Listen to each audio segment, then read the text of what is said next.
May 8, 1945, the smell of gunpowder still hung in the air, over a broken Germany, where the war had ended, but the world had not yet remembered how to breathe. Streets once filled with marching boots now lay silent beneath rubble and snow. In Munich, a woman named Laisel bent over a cracked basin in the ruins of her apartment, washing soot from her face with melted snow. She was 23 and hollow from hunger, her hands trembling as she scrubbed away the dust of surrender. Outside, the first American jeeps rolled down Sonnenstrasse, their olive paint gleaming like alien skin against the gray of defeat. She had been told all her life that Americans were monsters, that they would burn, torture, and enslave. Yet, as she peered through the window's broken frame, she saw a boy in uniform, no older than her brother who died at Kursk, stop to hand chocolate to a barefoot child. Across Bavaria and Hessen, the same scene unfolded again and again. Tanks parked beside bakeries without bread, laughter echoing in the same alleys where artillery had howled only weeks before. Germany was a nation stripped of everything but fear. The Nazi radios had fallen silent, and with them the constant drumbeat of certainty. Rumors replaced orders now, whispered warnings that the Americans were coming, and they would make the Germans pay. But the first days brought not executions, but questions, not cruelty, but curiosity. Some GIs asked for directions. Others traded cigarettes for a photo of a family that no longer existed. In the displaced persons camp outside Frankfurt, rows of women lined up for bread under a tattered Red Cross banner. Their faces were sharp with hunger and disbelief. Beside them, a young U.S. corporal handed out tins of corned beef, smiling awkwardly as the women murmured thanks in broken English. His name was Private James O'Donnell, 21, from Kansas, a farm boy who had never seen a building taller than his barn until he saw Berlin.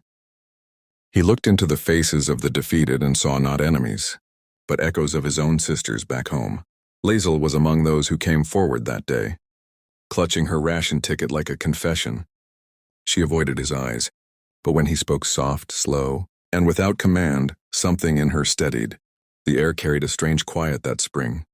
It was the silence of people who had survived everything except hope. In small towns, German women emerged from cellars, wearing patched dresses and faces drawn thin as paper. They stared at the strange, confident soldiers who carried soap in one hand and rifles in the other. The Americans joked with each other, played harmonicas, offered gum to children, acts that seemed almost indecent against the backdrop of ruin. Every gesture was a contradiction. How could men who had flattened cities still smile like that? For months they watched each other across invisible lines. The Americans were under orders not to fraternize. The Germans were under orders to obey. But orders have a way of fading when hunger and loneliness begin to speak louder. One evening, as rain swept across the shattered windows of a Dresden apartment, an American knocked at Laisel's door. He wasn't searching for contraband or collaborators. He only wanted to know if there was a stove nearby where he could heat his rations. She hesitated, remembering every poster that had warned her. The caricatures, the monstrous faces, yet his eyes were tired and his uniform soaked. She let him in. Inside, he offered her coffee from a tin can, black, bitter, and warm. She had not tasted coffee in 3 years. They sat across from each other, unable to speak a common language, but somehow understanding more than words could manage. Outside, the thunder of artillery was gone, replaced by rain tapping against the broken glass. For a moment, she forgot who was the victor and who was the defeated. He handed her a small square of chocolate, and she stared at it as though it were gold. Elsewhere, other women felt the same uneasy shift. In Nuremberg, one traded a loaf of bread for a smile. In Cologne, another hit a wounded GI who had fallen from his jeep. Compassion spread quietly, disguised as necessity. Yet with it came whispers from neighbors, from the occupying officers, from the ghost of the Reich that still lingered in their minds. Was this forgiveness or betrayal? Could a heart trained for hate relearn tenderness so quickly? The Americans were equally uncertain. Many had lost friends in the Ardennes or Normandy, and now they found themselves offering aid to the same people they had been told were beyond redemption. They were surprised to find not proud Nazis, but weary mothers, hungry children, and girls who flinched at every loud sound.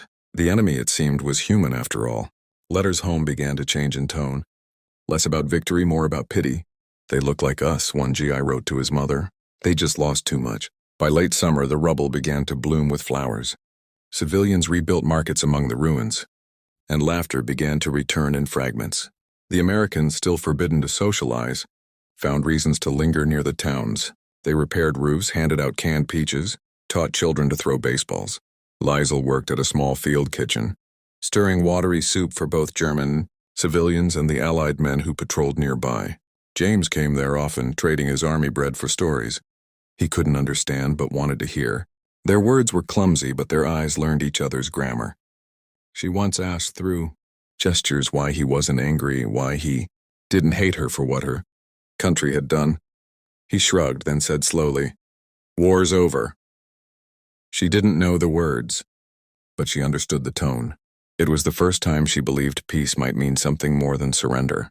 As autumn settled, the first rumors began. Stories of American soldiers marrying German women. It seemed impossible, almost obscene. Marry the enemy. Marry the enemy. Yet somewhere in Bavaria, a GI sent a letter requesting permission to wed a girl from Frankfurt. Somewhere else, a young woman received a photograph of a man in uniform, with 3 words written on the back. Not enemy, friend. Liesel carried her ration card and her doubt through another cold morning, unsure of what the world was becoming. The ruins still smoked, but from them came the faint smell of bread. Across the camp, James lifted his hand in greeting before climbing into his jeep. She raised hers back, a shy, uncertain motion that felt heavier than any salute. The year was 1945, and Germany had fallen. Yet among its ruins, something unexplainable was standing up again. Not flags, not nations, but people. The war had ended with silence. But in that silence, 2 enemies had begun to speak. What they didn't yet know was that the words they were learning, coffee, bread, home, would soon change the meaning of victory itself. In the weeks that followed, Germany became a landscape of strange contrasts, a place where defeat and tenderness shared the same street. American jeeps rumbled through town, still smelling of smoke, their drivers tossing chocolate, bars to children who no longer knew what laughter sounded like. For women like Liesel, survival had meant silence, obedience, and endurance. But the silence was breaking now, replaced by the hum of generators, the crackle of American radios, and the foreign rhythm of swing music leaking through shattered windows. She worked at the field kitchen each morning, stirring watery soup beside crates stamped with white stars, while the men in khaki queued for their rations, half soldiers, half boys far from home. Private James O'Donnell returned every day, his boots muddy, his grin easy as though he had never learned what hatred was supposed to look like. He carried small gifts, a bar of soap one day, a pair of worn gloves another, once even a precious square of chocolate wrapped carefully in paper. "For you," he'd say in hesitant German, then gesture that she must hide it before anyone saw. Fraternization, after all, was forbidden by law, but kindness, unlike ammunition, traveled quietly. Each gesture was a crime of compassion. The War Department's Circular Number 155 had made it clear. No American soldier was to associate unnecessarily with the German population. But soldiers are not made of orders alone. They were made of curiosity, loneliness, and an aching need to feel human again. Liesel's eyes, cautious yet alive, became an anchor in the chaos of occupation. He had stormed villages and crossed rivers under fire, yet somehow this quiet woman stirring soup in the ruins frightened him more. Every word between them risked punishment. Yet each day he returned, sometimes to help her lift the heavy kettles, sometimes only to listen to her hum an old lullaby that made him forget the sound of gunfire. Rumors spread quickly in the camp. A German woman had been caught accepting from a sergeant. Another was accused of improper conduct, for smiling too long at a patrolman. Liesel kept her distance in public. But the boundary between survival and longing blurred with each passing day. One night, when rain began to pour through the gaps in the kitchen roof, James helped her pull tarpaulin over the supplies. His sleeve brushed her hand, a small touch, yet it felt like a spark in a world soaked in ash. They stood in silence, breath visible in the cold, until she whispered, "You should go." He nodded but didn't move. Across occupied Germany, similar stories unfolded quietly behind curtains and cellar doors. Cafes reopened under military supervision, yet the Americans were the ones slipping extra sugar to German waitresses. The women called them Skolad and Salatine, chocolate soldiers, half mocking, half yearning. The irony wasn't lost on anyone. The conquerors with their abundance, the conquered with their hunger. But the exchange was never only about food or favors. It was about remembering what gentleness felt like after years of brutality. Liesel's friend Marta, a widow whose husband had died in Russia, warned her to stay away. They'll leave when the orders come, she whispered. And you'll be the one left behind with shame and nothing else. Shame was a familiar enemy. It had lived in every German household since surrender. Yet this time Lysel felt a quiet defiance stirring beneath it. When she met James again, she told him through gestures and fragments of English that she used to dream of America as a girl, the land of movies, jazz, and freedom. He laughed softly, pulled a folded magazine from his jacket, and pointed to an advertisement showing a smiling woman holding a bottle of Coca-Cola. That's not all true, he said, but the smiles are real. The days grew longer. The Americans built new barracks. The Germans rebuilt their walls and their pride. At night, distant dance music floated from the soldiers' recreation tents. Songs from Glenn Miller, Ella Fitzgerald, and Benny Goodman. The rhythms reached through the cold. And sometimes the German women listened from the dark, swaying silently to a music they didn't understand, but somehow fell. One evening, James appeared near the kitchen carrying a small portable radio. He placed it on the counter, tuned it until the static softened, and let a song drift between them. She laughed. The first time he had heard her laugh, and for a moment the ruins outside seemed almost beautiful. Still, danger hovered. An American lieutenant spotted them speaking one afternoon and ordered James to report to headquarters. That night, Lysel waited in her small room, staring at the empty street below, wondering if mercy had limits after all. When he returned 2 days later, bruised pride in his eyes, he said only, "They warned me," she asked. "You will stop coming." He shook his head. No, that was the closest either came to a confession. Elsewhere, stories like theirs multiply. By late 1946, fraternization bands were softening under pressure from reality. Commanders realized that hearts could not be rationed. In Wiesbaden, a soldier married the daughter of a former mocked officer. In Hamburg, a nurse wed a GI she had once treated for frostbite. Newspapers back home printed the headlines with a mix of fascination and unease. Americans taking German brides. Letters poured into editors. Some outraged, others moved. One veteran wrote, "I fought the war so people could choose whom to love, not who to hate." Lysel and James found small ways to keep their secret alive. He taught her words: coffee, home, tomorrow. She taught him freedom, peace, tracing the letters in dust on the counter. When he offered her a pair of Army SU nylons, she hesitated, remembering Marta's warnings. But the gift wasn't about vanity. It was about dignity. In a world where everything was taken, something soft and new against her skin felt like permission to be human again. One evening, as the last snow began to melt, James told her he would soon be transferred to Bremen. The words fell between them like broken glass. She nodded, trying to appear indifferent, but her throat burned. "Maybe I write," he said, fumbling for his notebook. She smiled faintly. "If letters can cross oceans," she replied, "maybe hearts can too." Neither believed in such things, yet both wanted to.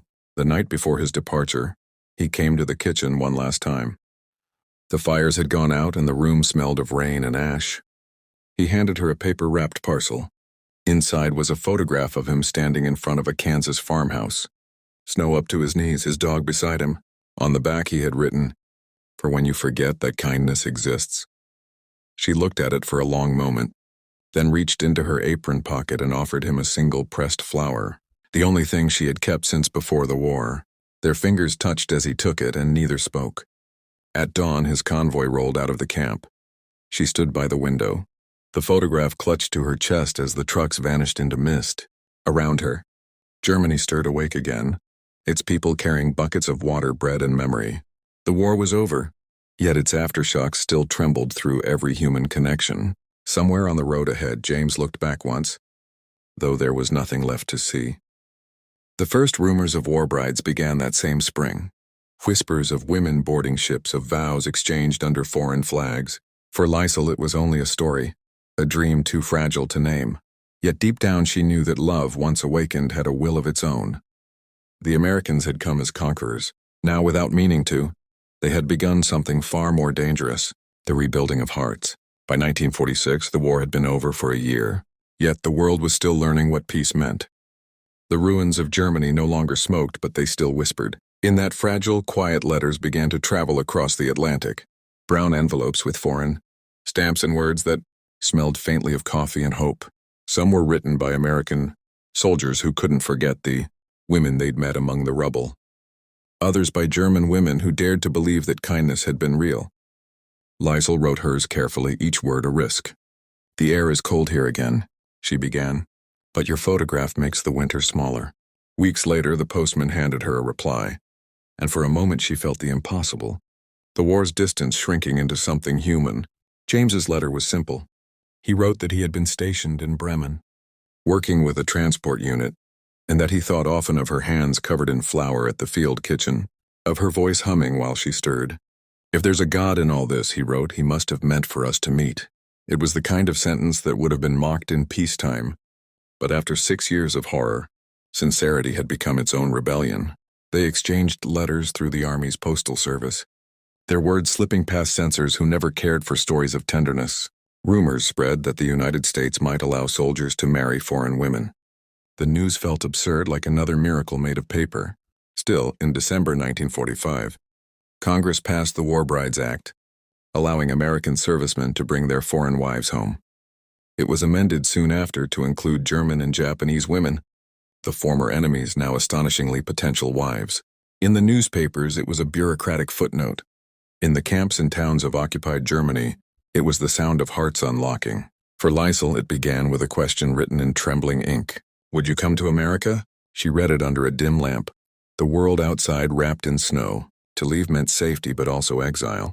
To marry meant stepping into a life she could neither imagine nor explain. She had lost her family, her home, her nation's pride. Yet the idea of belonging to someone who saw her not as German but as human, that was something worth risking. When she finally wrote back yes, she wasn't sure if it was love or surrender. The paperwork was merciless. Dozens of forms, interrogations, background check. Every bride-to-be had to prove she wasn't a Nazi sympathizer, wasn't diseased, wasn't lying. American officers inspected them with the same precision they once used for rifles. Yet beneath the cold bureaucracy, the human story refused to disappear. James filed request after request, even when superiors laugh. "You want to marry a German?" One captain scoffed. "You sure you remember the last 4 years?" But he did remember every bombed farmhouse, every starving child, and that was precisely why he wanted something new to begin. By the spring of 1947, the first ships began carrying German war brides to America. They were called Operation War Bride, though many of the women joked it sounded more like a military mission than a wedding.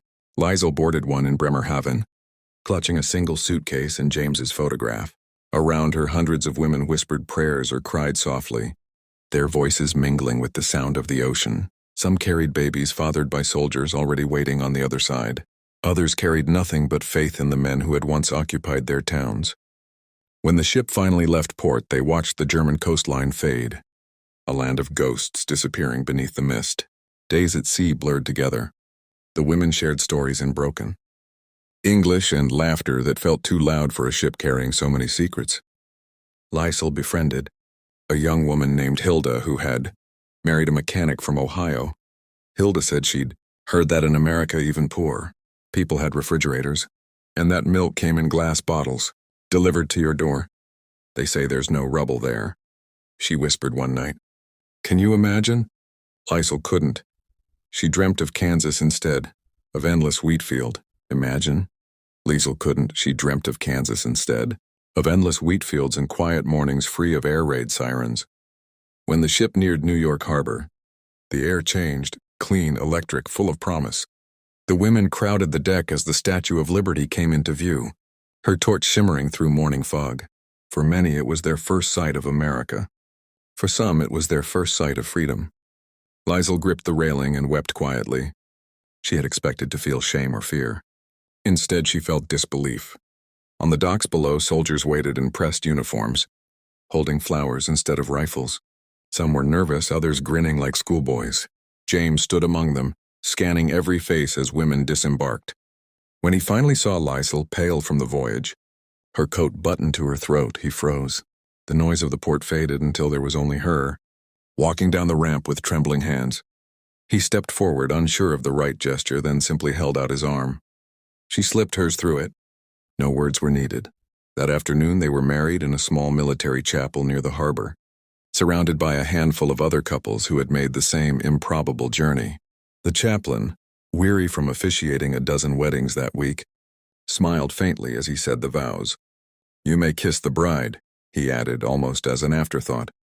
For Liesl, the moment felt unreal, not because of the kiss, but because no one was afraid anymore.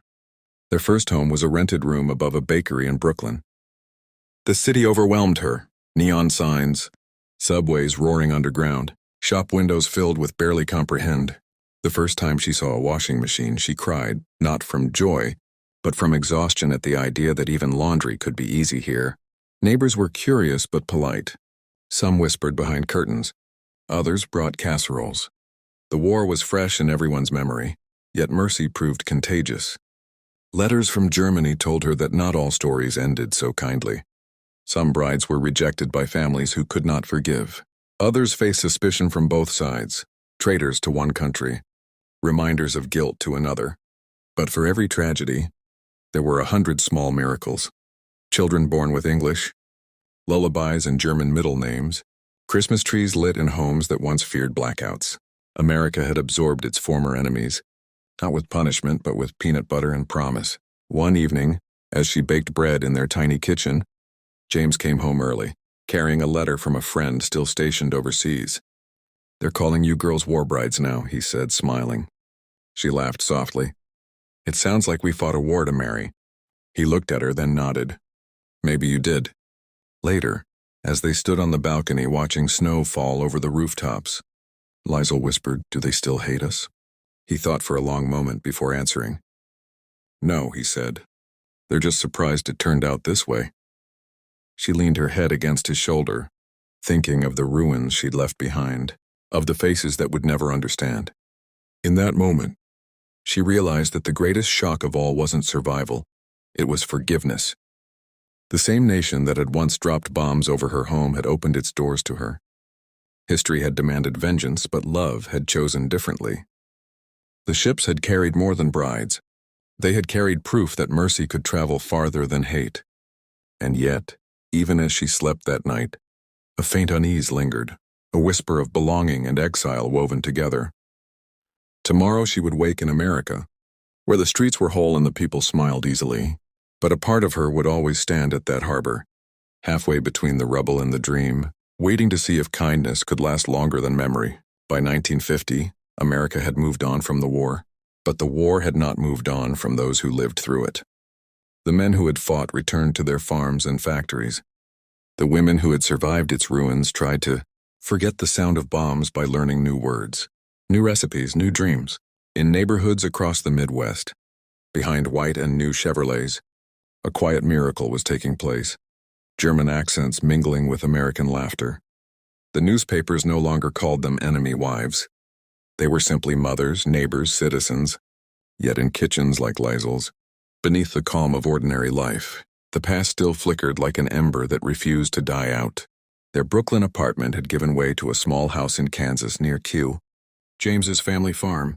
The soil there was dark and generous, and the horizon stretched farther than she had ever seen. It was a land without ruins, without sirens. A silence so vast it frightened her at first. The town was polite, if uncertain. People smiled, but sometimes too quickly. Children whispered when she spoke. The grocer's wife once said, "You speak good English for one of them." Liesl smiled and thanked her the way she had learned to during the occupation. Peace had its own rules of survival.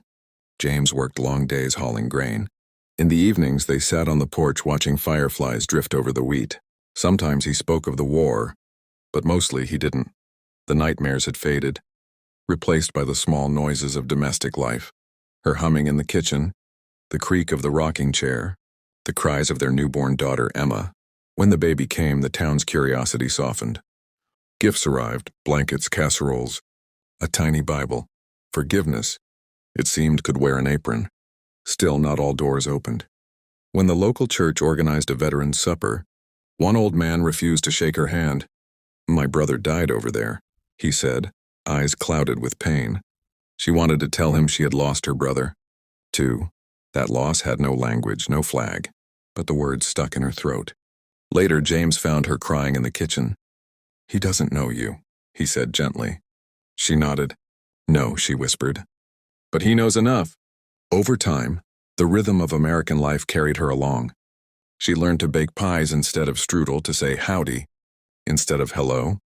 She learned that neighbors brought gifts when you were sick and gossip when you were not. She learned that children ask questions without malice. When Emma started school, she came home one day holding a crayon, drawing of two flags, the stars and stripes on one side, and on the other a red cross she said was Mommy's old one. Liesl laughed through tears. The child had drawn a truce before the world had finished arguing. Letters from Germany arrived less often now.